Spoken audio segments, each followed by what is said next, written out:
Question number 11 is two forces produces the same torque. Does it follow that they have the same magnitude? Explain.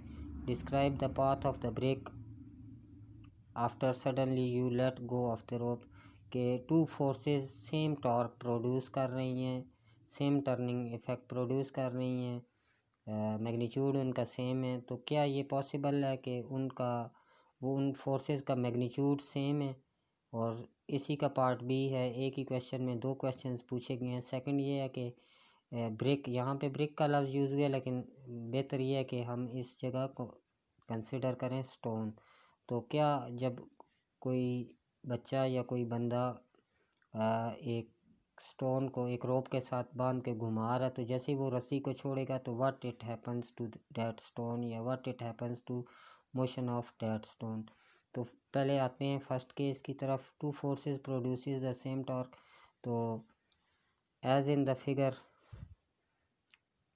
mathematical form of torque is given by torque equals to r cross f, r f sin theta. इन तीन चीज़ों पे, r moment arm पे depend करता है, f applied force पे depend करता है, और third one is theta, angle between r and f पे ये टॉर्क डिपेंड करता है।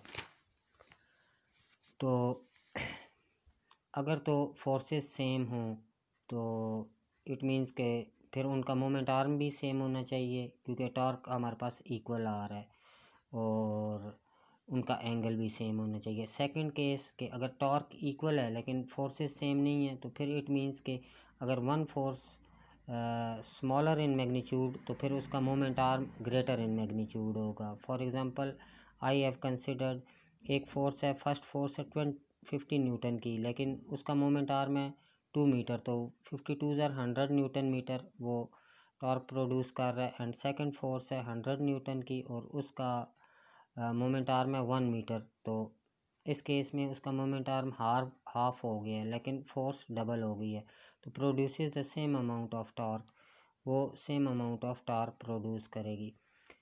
सेकंड केस है इसका कि a body is circulating in circle, brick is circulating in circle, कोई बंदा या कोई बॉय उसको घुमा रहा है सर्कल में स्टोन को, तो क्या होगा अगर वो सडनली वो रस्सी टूट जाए या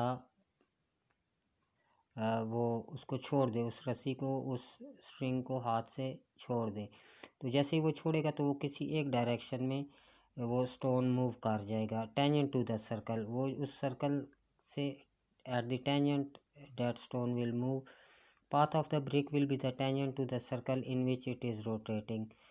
When we let go of the rope, अगर हम रस्सी को छोड़ लें, और the suddenly rope is broken, अगर suddenly वो रोप अगर हम छोड़ दें या suddenly वो रस्सी टूट जाए, तो वो स्टोन एक डायरेक्शन में making an angle 90 degree with that circle, वो उस सर्कल से 90 डिग्री के एंगल पे किसी एक डायरेक्शन में मूव कर जाएगा। थैंक्स।